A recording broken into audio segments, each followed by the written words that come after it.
Yo, what's going on, guys? It's Sourdough. Let me fix there. Oh, that's perfect. Kind of. That's better. Okay. Perfect. All right. Anyways, welcome back to another post-game stream. And man, what a game that was. I am so hyped that happened. I was not excited. As I said, the score prediction was 28-27 Niners. Got a Niner blowout, in fact. I mean, that you can never go wrong with that. So that is just, oh my God, that is awesome. Before I get into my analysis, make sure to follow me on Twitter at StoneColdKittle. I post a lot of Niner content there, a lot of other sports content. Sometimes I'll just tweet out my thoughts during the game there. I'll do halftime analyses. Didn't do it tonight. I had dinner at half. Lighting's not working out too. Okay, that should be fine. Yeah, make sure to follow me on Twitter at StoneColdKittle. And if you have any questions, zoom in the chat to the side or below. I don't really know where it is on your screen. To mine, it's on my right side of the screen, but whatever. Let's just get right into it. I mean, that was an awesome game. We crushed them 37-8. I think that was a statement win. I think we needed to win that game. I mean, we have two of the toughest. We have that's like the three. I think there was something that they showed. It was like, this is the first time in the Super Bowl era where they're playing three teams back to back with combined over 800 win percentage. So, I mean, that's a huge first win for us. Start that off. Now we got the 2-game road trip, Baltimore, New Orleans. I'll get into that later. Let's just get into positions. This is what I usually do. I usually get into positions, describe them. I know I haven't done that many post games as I would like, but this is what I normally do for those of you who don't usually view the channel. So, anyways, let's start at quarterback. Jimmy G had a phenomenal game, no picks. I said he was going to throw a pick in the first quarter or second quarter, first half, I should say. Yeah, he had a great game. I think honestly, there wasn't. Usually, he has that one bad pass every game. There wasn't one today. I feel like obviously. I get a little bit nervous when Jimmy G throws, considering that he's a bit inconsistent, but today he proved me wrong. He did a hell of a job today. He did exactly what we needed. One of my keys to the game was the run game, and Tevin Coleman, Mostert, and Wilson, all of our three running backs really stepped up today. Coleman had that 1-yard touchdown after the fumble. Raheem Mostert had a touchdown at the end. Sorry about that if you heard that. I don't know what that was. It was just a car.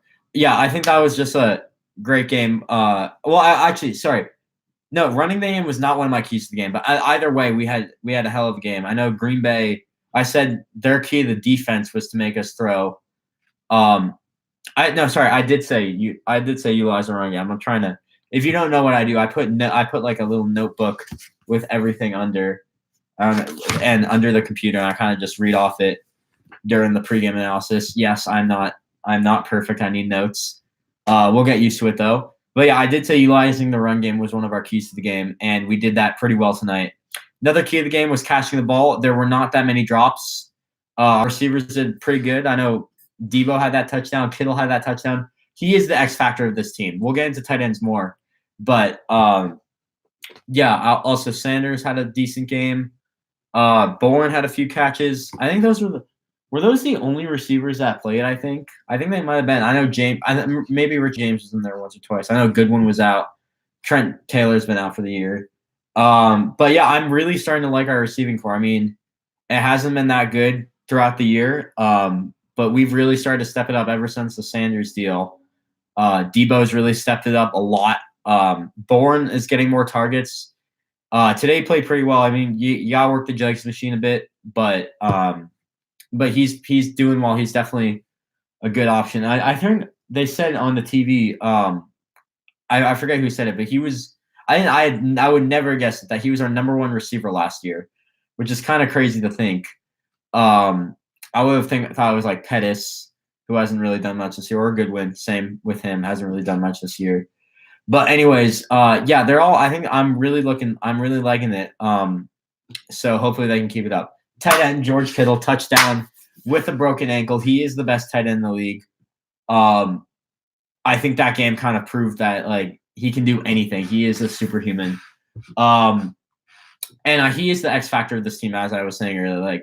without him, like we lose a huge number one option. Our run game is significantly worse, and we just lose a ton of team spirit. I feel like I don't like we need him on this team. Like he's definitely our most important, most valuable player in my opinion. He is him and Juszczyk too is like he's a kind of a dark horse for an MVP candidate for our team because he's been huge too. I know not having him, we didn't have him a few weeks. I think I forget which weeks those were, but not having him, I feel like kind of showed, not really. But Kittle not having Kittle definitely showed a lot in those last 3 games. And man, we are glad to have him back. One downside of today, I would say, is the offensive line. I know at the beginning, we had some trouble covering Zadarius Smith, and then we replaced Brunskill with School, and I think we were all good from there. And I think if you're Kyle Shanahan, you got to start Brunskill next game. I do not want to. I think that's a safer move. He's played. Both have played really well. Obviously, today School had an off game, but Brunskill specifically has like I can't really name that many moments where he's not been good this year. I know he was replaced McGlinchey, and he did a phenomenal job doing that. McGlinchey's been honestly, you could say that he's having a better season than McGlinchey. To be completely honest, I mean, yeah, but I think O-line, if he can step it up next week versus Baltimore, that would be huge, and we should for sure start him. But O-line, I think they definitely need to work a little bit. Other than left tackle, I think everyone was pretty good, pretty solid. Left tackle was our struggle tonight until Brunskill came in, so that's why I gotta say it from the line. D-line, man, I love that D-line so much. To say the least, we balled out. I know DJ Jones had a phenomenal first half. We kind of started taking everyone out after. Nick Bosa, he was one of my key players. So, same with DJ Jones too. Both balled out today. I mean, that was awesome to see. Other key players I had for us were Kittle and Coleman. I went over them. And then the last one I'll get into it a bit. But D-line, phenomenal job. Armstead, specific players, Armstead, Bosa, and DJ Jones. Those were the specific players that the highlight players of the day. I feel like for the D-line, I should say, they really balled out. They really were the X factors for our defense today. And I think we held them to 8 points, which is insane considering you got Aaron Rodgers at quarterback. I know no team got a third down conversion until the 4th, and that was us. But I don't know if I forget if the Packers got a third down conversion or not. I wasn't really paying attention in when Rodgers came out. So yeah, linebacker core, Warner had a phenomenal game. He was the one that kind of forced that fumble. Dre Greenlaw, he did fine. He was my favorite intro on the Sunday Night Football intros. I was really looking forward to that. Arkansas. I mean, it's okay. I mean, I kind of wish Kittle had a better one. But honestly, I think that's probably from 2 years ago. That's a young Kittle. Now you got like the really long hair, man bun sometimes. But that's like 2017, 2018 Kittle. So I was kind of surprised to see that, but whatever. Hopefully he'll probably have a better intro next year because, I mean, he's George Kittle. Anyways, secondary, I think they did pretty well. Jimmy Ward balled out today. He was not one of my key players, but what a game he had. I mean, you stopped that. If you saw, I forget what quarter it was, but Jimmy Graham got the catch. They're saying it should have been a catch, but it was ruled incomplete, and the Packers didn't challenge, so we'll take that. But he broke that up, make it look like not a catch. He had a phenomenal game, made some great tackles earlier during the game. Yeah, phenomenal game from him. One of my key players was Sherman because he was probably going to be locking up Adams, and he did a pretty good job of that, to say the least. I forget if he was out for a little bit, but I forget if that was when Adams scored the touchdown, the 2-point conversion. But whatever. Anyways, he balled out today. Ward definitely had the better game, but still, one of my key players, Sherman, still had a phenomenal game. Everyone stepped up. Safeties, I said Ward, Tart, Witherspoon, Mosley, everyone had a phenomenal game today for us. So that is huge. Let's get into fantasy points right now. Actually, let's just go over what my keys to the game were first. So I said for the Niners, catch the ball and utilize the run game. Did that. Defense, pressure, more pressure, as we had like so many players to stop. Did that. We won the game. And the Packers is just use the pass game and stop the pressure. I feel like they didn't really do that much. Their pass game was okay, but they got a ton of pressures. What's good, boys? From good to see you in the chat. Anyways, and then on defense, make them throw. They kind of did that a little bit, I'd say, but it didn't really pay off, I feel like. So, yeah, I don't think there was any way they were going to win this game, and we saw it out. Do I know Nick? I need a bit more context for Nick Bosa, or I need a bit more context. Germany needs to stop getting the unnecessary roughness. That is absolutely right. That was 2 stupid penalties. And then, yeah, so let's get into the fantasy points for the week. That's what I like to do next. So give me 2 minutes or less than that, like 2 seconds more like it. All right, fantasy points. So Garoppolo had 18.22 points. He was predicted 19.01. That's an absurd projection. My favorite Niner is Kittle. Let me just bring over this real quick. I don't think I've showed you this. So basically, you're only going to understand this if you know me from Twitter. But I sent this to him. He signed it and wrote a little note about this chat that I'm in. No, you're not welcome in the chat. But, yeah, and then I also have his autograph on a football over here. He got other players to sign. I think he got Trent and Adrian Clover when he was on the team to sign it. But yeah, man, I just love Kittle so much, man. It would be devastating for him to leave. Other than that, I'm wearing a Jimmy G shirt because that's the other jersey I really have. I have a Willis jersey. Last time I wore it, we lost. So I'm just gonna keep wearing this jersey unless we lose, then I'll probably put the Willis jersey back on. But this is probably my favorite jersey. And I also have it's a Reuben Foster jersey turned into a Quan Alexander jersey, but that is the most unlucky jersey of all time. I am never wearing it again. Let me put this back and then I'll do. I can't jump that high. Oh, that was shit. I'll put it away later. You don't have to see that on camera. Anyways, let's just get right into fantasy. Kittle is for sure better than Kelsey Dom. That is, if you disagree with that, you do not watch football. Okay. Let's get into. So I said Jimmy G had 18.22 points. He was projected 19.01, which I didn't like. Dante Pettis, nada.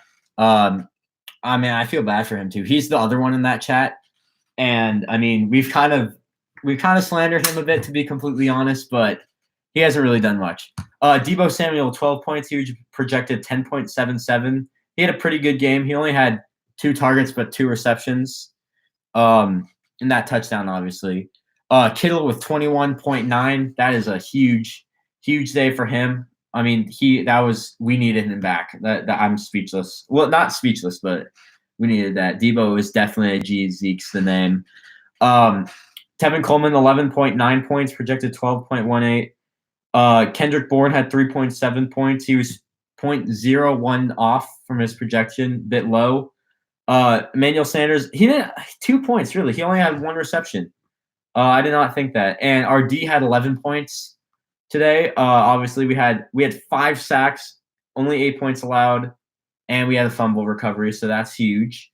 Huge day for us. Moster had 13.2 points. He was projected 17.5. And then Jeff Wilson had 2.7 points, projected 2.06. He had a pretty good game, pretty good runs. And then Chase McLaughlin was 14 points. Wow, I did not expect to see that. He's been doing so well. Thanks for tuning in. Zeke's the name. Yeah, 14 points. Ever since he missed that field goal, he's been balling out for us. I know Gold should be coming back soon, but I'm happy to have him on board. Anyways, let's just get into what's coming up. We got Baltimore next week. It's not the most important game of the year. I'm fine taking a loss from Baltimore, considering that they're an insane team.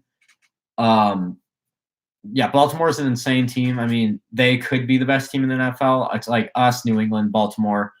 Those are in the top 3 for the conversation. But yeah, it should be a close game. But I feel like as of now, Baltimore has the upper edge at this point. So yeah, I feel like they're gonna win, but I would much rather take a loss from Baltimore than I would for Green Bay or New Orleans. And as I said in the pregame, we have to win this game the Green Bay game because we had to win the Green Bay game because the next two are even more tough than that. So I will happily take the Green Bay win. We needed that badly. 10-1 going into Baltimore, New Orleans, the toughest part of our schedule. As I said, I've said this throughout the year. As long as we don't go into Seattle needing a win, then we're fine. Yeah, we cannot play Seattle week 17 and need a win. That's going to be horrible for us. We're not going to win probably unless some miracle happens or like someone gets hurt on their team. Hopefully that doesn't happen for them. But yeah, so this should be a huge game. Obviously, I'll get more into it during the pregame stream next week. But yeah, I'm really looking forward to it. 10 o'clock game too. I don't know why it didn't get flexed. It should have been flexed. So yeah, Clowney is out, but it's week 17 is when we play them, Dom. So I don't know. He will probably be back by then. I haven't checked his injury. I know he went out earlier or sometime soon, but hopefully he'll be fine for week 17, I guess. Anyways, yeah, he also terrorized us last time, but let's not get into that too much. Let's wait for week 17. But yeah, so thank you all for tuning in. I know this stream got a lot more attention than usual. So thank you all for tuning in. And I will see you next week against Baltimore. Go Niners.